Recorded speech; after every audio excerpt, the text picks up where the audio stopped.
Just kind of go by thinking about your senior year in high school to where you are now. Talk just a little bit about the growth on the floor that you've made from that high school senior to where you are today. Man, it's been a lot of growth. A lot of mental battles, mental struggles from my senior year to my freshman year of college.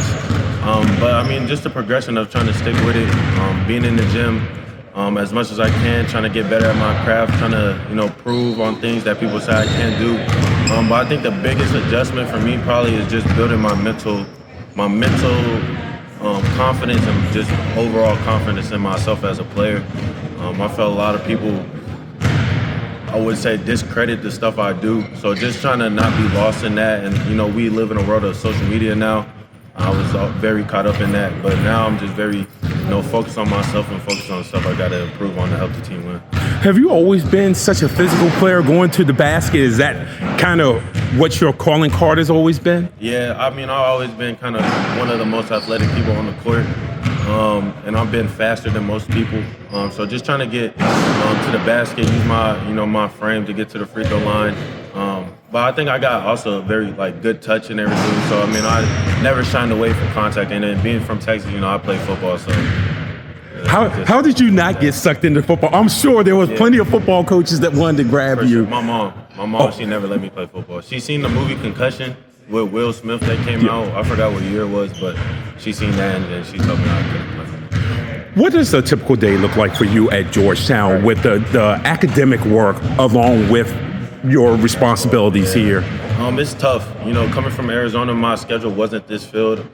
Being here, I got to go to class in the morning, or depending on what day. I just used today. I woke up at 7, lifted at 8, had class at 9:30, came back, worked out, had class again at 12, and I'm back here from the practice and probably stay after practice to shoot a little bit more. When you first spoke with Coach Cooley, what made coming to Georgetown so attractive? One, being somewhere new, somewhere different, getting out of my comfort zone. I've always been in the South and the West Coast. So, coming to DC is definitely trying to get me out of my comfort zone. And then his communication and, how upfront he is and how honest he is. And, we kind of seen the same things that we envision for myself and for my future in this team. Shooting the ball, especially from three, you're on pace to have your best shooting year. What was the process of just working through getting to this level? Just like what I said earlier, just my mental aspect of, believing in myself and not really beating myself up after one miss or a bad shooting game. And then confidence. I think, the best shooters have ultimate confidence. And it was never really about form or base or anything because, you see guys like Reggie Miller and, those guys. I think the biggest thing for me is just having a coach who believed in me, who wasn't going to tell me not to shoot a shot if I was open or to not being afraid to get taken out for shooting 2-3 shots. So having somebody who believed in me and then believing in myself ultimately for real. Would you tell high school guys that you don't have to shoot 10 threes a game, so early in your life and to let your game build up to it? No, for sure. I mean, I think if you can shoot the ball really well, I think then shoot the ball. But I think if you're overall trying to be an all-around player, you don't automatically have to prove to somebody that you can shoot.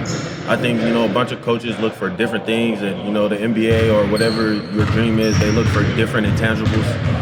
And for me, it's just being a winner. NBA owners look for guys who win games, who can compete.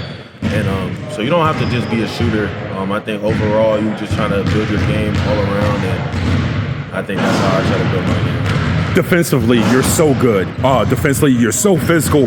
Where's that line of being physical or maybe getting a foul? And do you kind of measure it by how the referee's blowing the whistle? Yeah, I think it's definitely based on how the ref is calling the game.